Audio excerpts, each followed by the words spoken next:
Yes guys, welcome back to another video. Welcome to the George Benson football channel. Unfortunately, I don't come bearing good news today. We've got to talk about Michael Olise, we've got to talk about Chelsea pulling out of the deal, and at the end of the video, I'm going to discuss Cole Palmer and how he still hasn't got any minutes for Gareth Southgate's feeble England side. But the main story today is David Ornstein, exclusive, Chelsea withdraw from race to sign Crystal Palace winger Michael Olise. CFC held talks with Crystal Palace, but the 22-year-old felt finances involved beyond reach. Instead, planned to reward existing players and new recruits, expected to add 2 attackers. In this video, I want to talk about why I think the reaction to this has kind of been a little bit blasé. It's been a bit aggressive against the Chelsea ownership. We're going to talk about the wage structure. We're going to talk about the so-called demands that Olise wanted. And to be quite honest, as much as I was really desperate for us to sign Michael Olise, I think he's an unbelievable player. I think he's got the potential to be one of the best wingers in the world.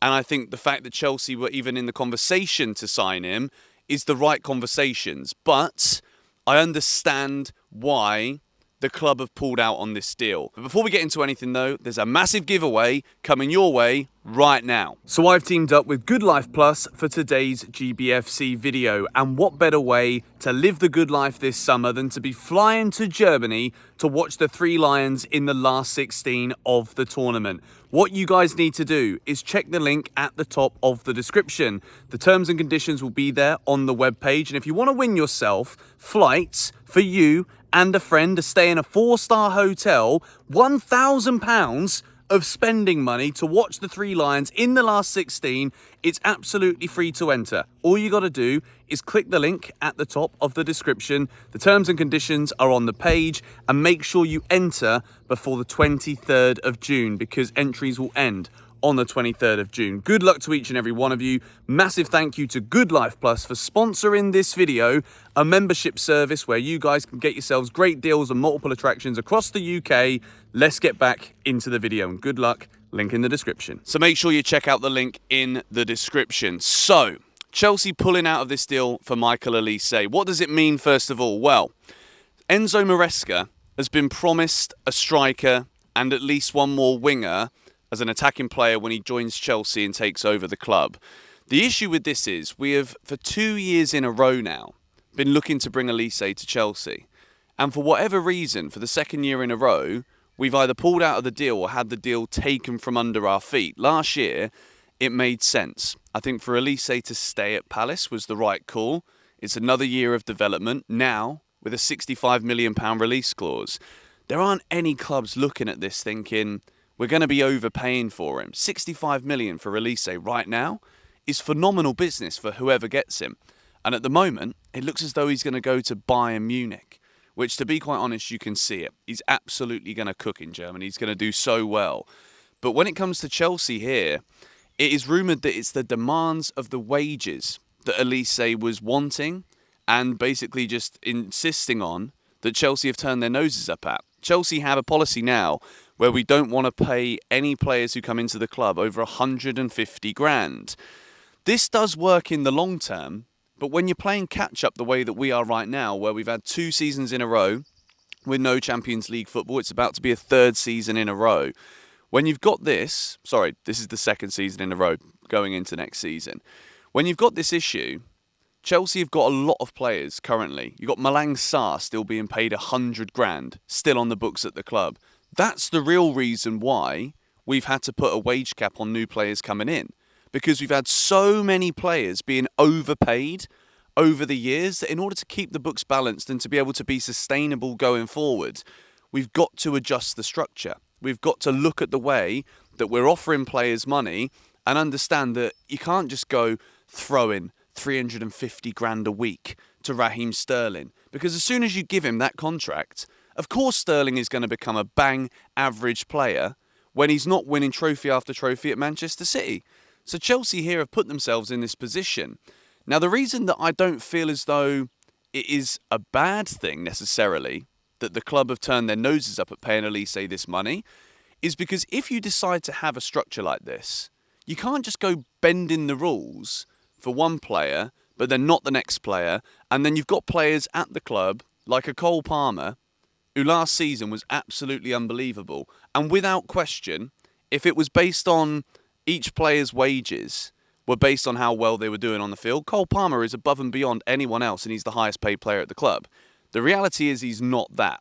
So then if Olise comes in and he's on 220 grand a week, what does Cole Palmer then sit there thinking? His agent is knocking on the door saying, hang on a minute, if Olise is going to get more than double what my client's getting, then what are we going to do about Cole? If you don't pay him this, we're going to leave Chelsea. So if you're going to have a structure and you're going to agree to having a limit and a cap on what players get, then you've got to stick with it, which is why a lot of people are like, well, obviously the Chelsea ownership don't have any ambition. If you want to get top players, you've got to pay top wages. And I do agree with this to an extent, but I think we've actually gone down this path now of signing young players, hoping that the promise of the talent that they've got is going to come forward and come through, like it has done with a few of them. Caicedo is really looking like a serious player. Cole Palmer was an absolute bargain when we're talking about football finances and what he's actually brought to the Chelsea team. So I think at this point in time, I actually back what the club are doing here. If Olise wants to be the highest paid player when he spent a third of last season on the bench at Crystal Palace because he couldn't stay fit, who does he think he is? Bayern Munich want to go ahead and pay him that. Be my guest. And I'm not going to just turn around to you here and say Chelsea have dodged a bullet. We haven't dodged a bullet. We could have got an amazing player here. But I do think that if the club are going to go down this path of having a wage structure, and it's like this, then that's exactly what they've got to do. When players come with demands that break those limits and break those rules that we have set upon ourselves, then you've got to say no and look elsewhere. And I think the problem with Olise is that he really is that good. So I do think here Chelsea have missed out. And I do worry about the way that this whole wage structure thing and having that cap could impact us signing really top players. Because the reality of the situation here, which could be the issue, is people are like, all right, well, we're not going for Olise. Why don't we go for Kvaratskhelia at Napoli? He's going to want more money than Olise. So you're not going to sign him. So I think the calibre of players now that Chelsea are going to have to bring in won't be as good as Michael Olise. And the issue is, I don't think every player that we sign for 40 million who's 21 years old will come into Chelsea and have the same impact that Cole Palmer had, will be as good as Cole Palmer was. You're going to get those moments where you sign those young players that will look like bargains, but then you're also still going to have to overpay because we're Chelsea and because of the inflation of football finances for players that just might not be as good as an Olise. So I am gutted about this one. I'm gutted because I think when you think about the idea of a Palmer, Nkunku, Olise attack, you're thinking that's a team that could actually challenge, minimum for a Champions League spot. Now we've got to look elsewhere, and it is worrying. It's worrying, but I get why the club have done it, and I hope you guys can understand that too. We move to discuss Cole Palmer again.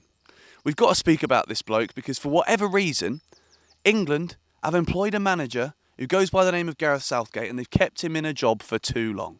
He has been the England manager for far too long. And when you're looking at that England team, and I'm specifically talking here about Cole Palmer, you're looking at a side that will score a goal. They've got all of the attacking talent in the world. The moment they score a goal, it's as if they start having dumbbells wrapped around their ankles. There's 10 kilograms around Jude Bellingham's left foot and around his right foot. Phil Foden, nowhere to be seen. Harry Kane, looking as though he's just climbed Mount Everest and he's on his way down when he's on the pitch for England. And yet you've got a player on the bench who only Erling Haaland, Harry Kane and Kylian Mbappe have scored more goals than this season. And he doesn't play 1 minute. For an England side who were quite lucky, I'd say at times, to have even got a draw against Denmark after scoring yet another early goal, I'm just like, I don't understand what Gareth Southgate is thinking. I don't understand how and why, game after game, tournament after tournament, we're looking at the same issues with every single England team. They're not free. You've got Phil Foden out on the left-hand side of the pitch where he's always been bad. And then, of course, people now are going to be like, Foden does nothing for England. It's because the bloke that's setting him out to go there on the pitch every time England play is playing him in the wrong position. Yes, it is difficult to fit Bellingham, who's brilliant as a 10. Foden, brilliant as a 10. But the problem is, Gareth Southgate's excuses are, well, we need Trent in the midfield and we've never found a replacement for Calvin Phillips. What, was it always going to be Calvin Phillips and Declan Rice? And if it isn't that, we're useless. Is that what it is? Like, the bloke has got to adapt. And I think the only way that England are going to get the best out of players in this tournament is if we change the system completely. Go to a 3 at the back, go with wing-backs, give Rice that protection in the middle because he isn't good enough to do it by himself. And for goodness sake, if you're struggling to score goals, you're struggling to win football matches, and you leave England's most prolific player that played in England this season on the bench again and again and again, I'm sorry, but I'm absolutely expecting England to get knocked out of the Euros before our tournaments even began. That's just the truth. Cole Palmer, it is a crime at this point that Cole Palmer hasn't played 1 minute of football in an England shirt. And it makes you wonder. Obviously, I watch Chelsea. I watch games back twice sometimes because this is what I do for a living. So I watched Cole Palmer and I'm like, this kid is absolutely unbelievable. Not just the goals. Yes, he scored a lot of penalties, but it's the passes that he can find. It's the taking players on. It's the having that ability to have a little bit of nous in your brain to know that when games are going away from you, yes, sometimes some players have just got to take the ball, carry it, run with it, and do it all themselves. Cole Palmer did that countless times for Chelsea. And England desperately need that right now. Bukayo Saka looks exhausted. Jude Bellingham cannot carry this team. Harry Kane should not be starting. Ollie Watkins did way more within 30 seconds of coming on. Jared Bowen the other day, in the first game, did more than Saka in 30 seconds of coming on. He's got favourites and he's got players that, yes, if England lose and Kane's not on the field, Southgate, mate, at this point, you've had more than enough time. It's not about covering your arse. It's about delivering what this country deserves. Good quality football and hopefully a trophy at the end of it. And every time we get dead football, no trophy at the end of it. And it's all because of the manager. All because of the setup. All because of the way he gets them to play. But anyway, thank you Good Life Plus for sponsoring this video. Check the link in the description. The wind's starting to pick up, so I'm going to head home, upload this for you guys. We missed out on Olise. Yes, I'm upset about it, but I'm not that upset. I think this could be the right call from Chelsea to not break the wage structure. Let me know your thoughts in the comments down below. Who should we go for alternatively? Your thoughts in the comments. I'll see you guys tomorrow.